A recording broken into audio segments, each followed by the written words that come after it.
So Dawud salam goes and stands from Jalut, and Jalut's laughing. This young boy, how can he fight me? I'm Jalut. I'm Jalut. Yeah. So as they look at each other, while going towards Jalut, Dawud salam picked up 5 pebbles. They say, how many pebbles? 5 pebbles. He picked up 5 pebbles. They kept them in his sling pocket. Yeah. And as they look at each other, he took out a pebble, put it in his sling, and he started swinging the sling. Yeah, and he's swinging and swinging and swinging, and Jalut is watching. What is he doing? What is he doing? He's not coming forward to fight. He's doing some game, some trick, he thought. Yeah, he didn't know that this is something that would cause his death. He didn't know that. He's swinging and swinging and swinging and swinging, and he hits him with the swing.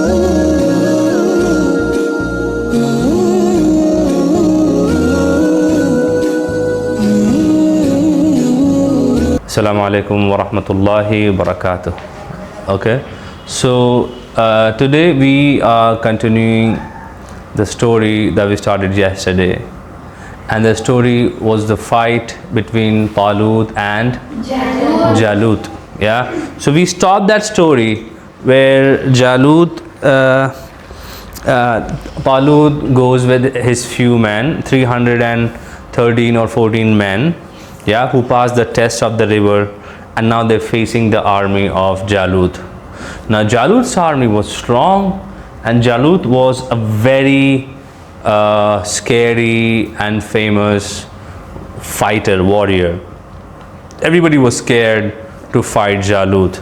Just his very name, if you say Jalut, people would be angry, people would be scared, people would be trembling with just the name of Jalut. And now you have Jalut standing in front of them with his entire army.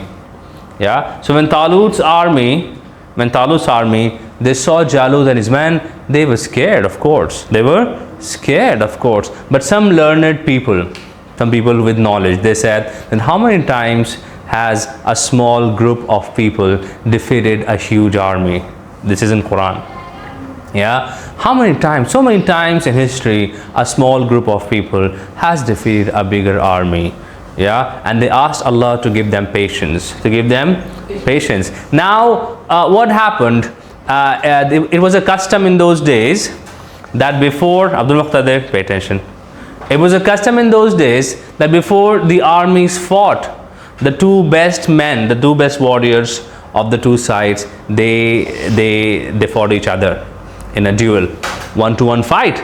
So from Jalut's side came Jalut, and then he asked Talut to send his best person. Now nobody wanted to fight Jalut.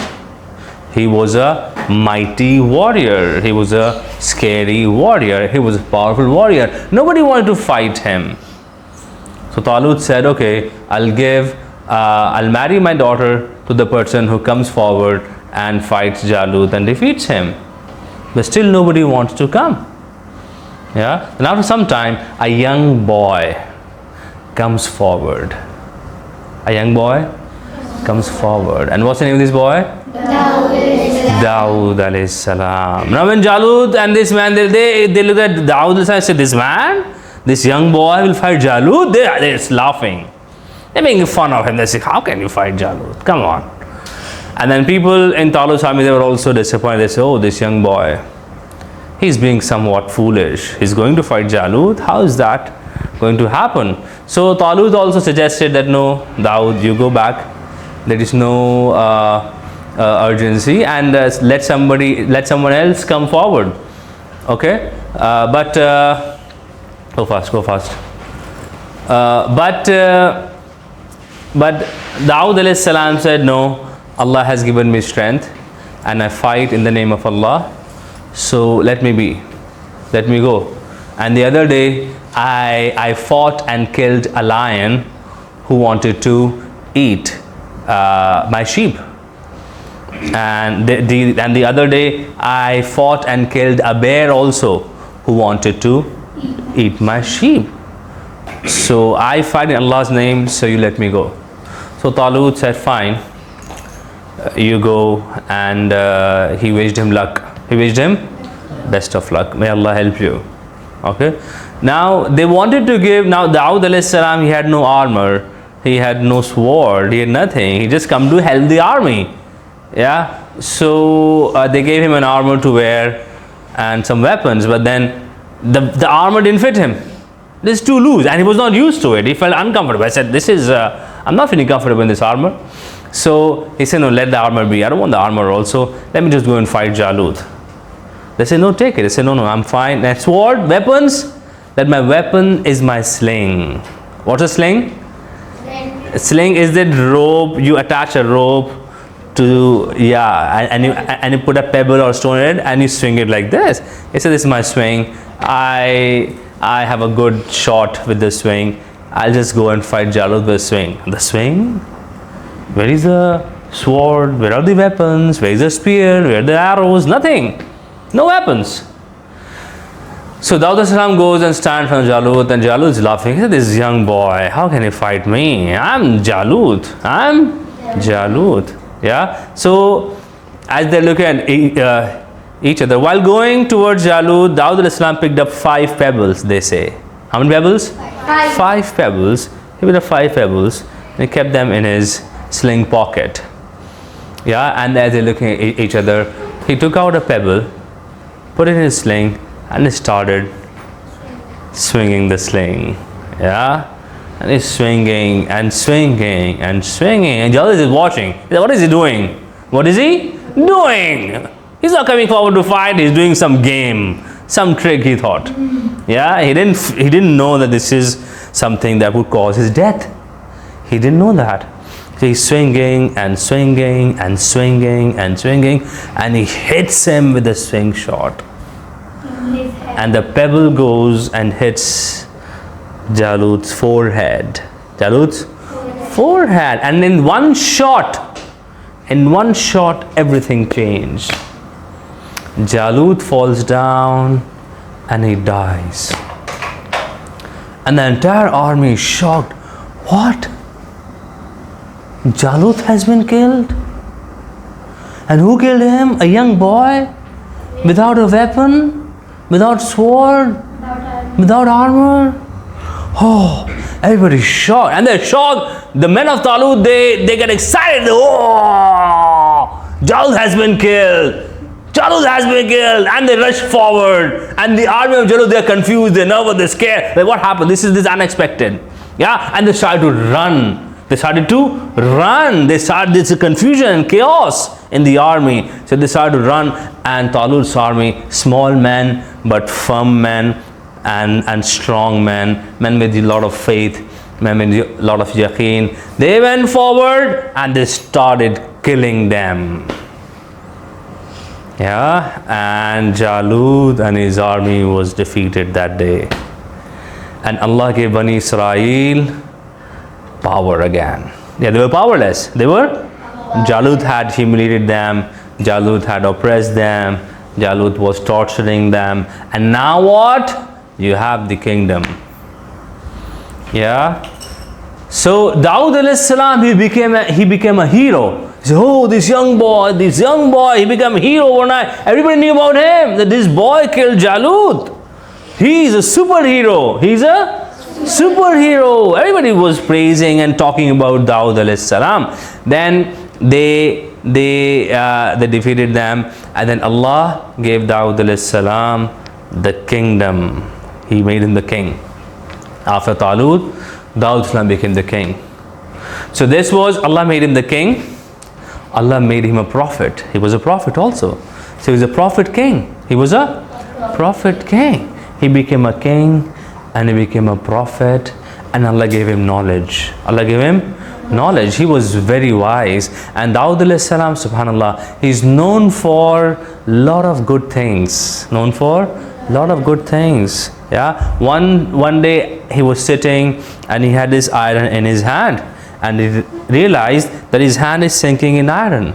His hand is sinking in iron. Iron was made soft for him. Yeah. So he could mold iron and he could make things out of iron. Dawud alayhi salam, Allah had given him that power. Yeah. So what he used to do? He used to make armor plates. He used to make weapons out of iron. And don't do that, beta.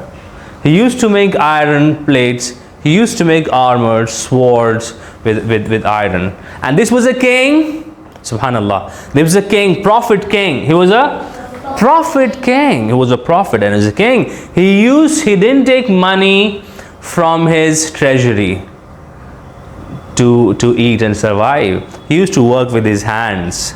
He used to make iron coats and armor and swords and weapons. He used to sell them, and with this money he used to feed himself and his family. Yeah, so he was a pious person. He was a prophet, of course. So he used to work with iron. Allah had made iron soft for him. He used to make these iron plates and armors. He used to sell them. And Dawud alayhi salam is known for his worship.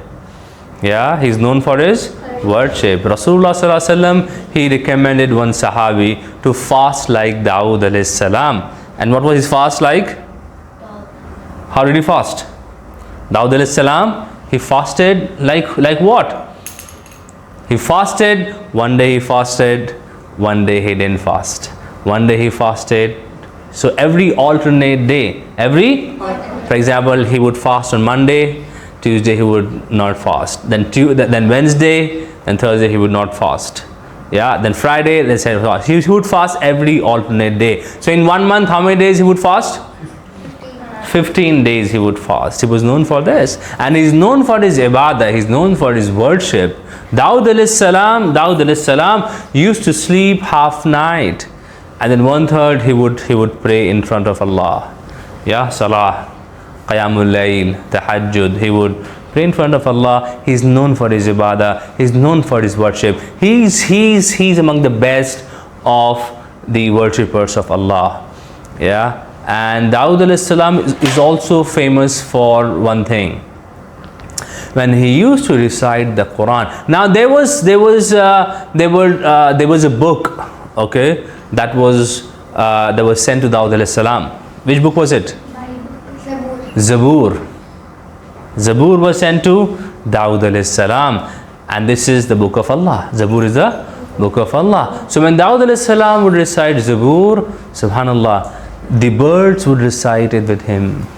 He was known to have a beautiful, beautiful voice. Beautiful voice. When he would recite Zabur, everybody would stop. The bird would stop and they would listen to him. It was so mesmerizing. It was so? What is mesmerizing? Very attractive and charming, and something you had lost listening to. So he would recite Zabur and everybody would watch him. Everybody would listen to him and the birds would sing with him. They would recite the Zabur with him. The mountains would remember Allah. The mountains would do the zikr of Allah. So Dawud alayhi salam was given this power. His iron was soft in his hands. When he's reciting Zabur, when he's reciting the book of Allah, the mountains, the trees, the birds would recite with him. He was famous for that. Yeah, and Dawud alayhi salam was also famous for his justice. Famous for his justice. And he had, and then very soon Allah gave him a son. Who was his son? Sulaiman alayhi salam. And what is Sulaiman alayhi salam famous for? He controlled everything. The wind and the jinns and the animals and the birds and the reptiles. He understood the language of the animals and the insects and the birds. So Allah gave him a son, Sulaiman alayhi salam. So Dawud alayhi salam was a pious king who feared Allah, who worshipped Allah, and Allah gave him a lot of special powers. And through Dawud alayhi salam, once he became the king, Allah gave Bani Israel power and victory. Yeah, and after Dawud alayhi salam, it was Sulaiman alayhi salam. We've already done the story of Sulaiman alayhi salam, and so we'll inshallah do it next week. Okay, so this was the story of Dawud alayhi salam. Yeah, and inshallah, let's pause it. Okay, so there is one more episode that is mentioned in the Quran about Dawud alayhi salam and Sulaiman alayhi salam. Now Sulaiman alayhi salam also was a prophet, yeah, and Allah had given him sound judgment. Yeah, he also could decide between people with justice. So one day what happened, one day two people came to Dawud alayhi salam. One of them said that, Ya Nabi Allah, I have a field of grapes. A field of grapes. And my grapes were ready, and the sheep of this man, in the night they entered my field and they destroyed my grapes. They ate my grapes. And they just escaped from their enclosure, and they came and destroyed my grapes. So Dawud alayhi salam was listening to this. So he ruled, his judgment was that fine, the sheep, you keep the sheep of this man. That was the judgment of Dawud alayhi salam. And the person who sheep, now the sheep went out without his knowledge in the night. They escaped. So Dawud alayhi salam said that you keep the sheep of this man, and that's the judgment. Now Sulaiman alayhi salam was there, his son. He said, Ya Nabi Allah, oh my dear father, I have a suggestion, an opinion, if you want to consider that. That yes, what's the suggestion? What's the opinion? He says, the suggestion is that the person whose sheep entered the farm, yeah, should keep the farm until the grapes grow there. Because the damage has been caused by the sheep. He said, let the person whose sheep have damaged the grapes field, let him look after the grape field and work on it until grapes grow. Clear? And let the person whose grapes have been damaged, let him keep the sheep until then, and then let him benefit from the sheep's wool and milk and the babies, yeah, and the children and the offspring of sheep. So the person who has lost his grapes, he gets to benefit from the flock of sheep. He gets to have the milk and the wool and the children of the sheep. So he becomes rich, yeah. He's been compensated through this. And the person whose sheep have damaged the grapes field, let him work on the field until grapes grow back again. And grapes grow back again. And once the grapes grow back, then let the person who is keeping the sheep go back to his field and take his grapes. And the person who gave his sheep, let him take his sheep back. So Dawud alayhi salam liked this judgment. He said, wow, this is more sensible. This is more sensible and intelligent. So he agreed to this ruling. So Sulaiman alayhi salam was a wise king and Nabi of Allah. Yeah, so this is in Qur'an also. So we have the story of Dawud alayhi salam, who was given a lot of gifts from Allah, a beautiful voice, yeah, and his iron was made soft in his hand, and he was a worshipper. He used to fast every other day. So this is the best kind of fast. Yeah, Rasulullah said that you fast 3 days a month, 3 days in a month. Yeah, what days? 13, 14, 15th. 13, 14, 15th of the lunar date. So you fast 3 days in a month, or if you want to increase, then the best fasting is the fasting of Dawud alayhi salam. He fasted every alternate day. Yeah, and then he worshipped Allah in the night. He recited Zabur. He was the best among the worshippers of Allah. So may Allah make us fast and worship and be just like Dawud alayhi salam. Say Ameen. Okay, and may Allah make us also worship Him, and in the night get up and pray in front of Allah. Okay, so this was the story of Dawud alayhi salam. Next week we'll meet again with the story of Sulaiman alayhi salam. So have a good day, enjoy. See you next week. Assalamu alaikum wa rahmatullahi wa barakatuh.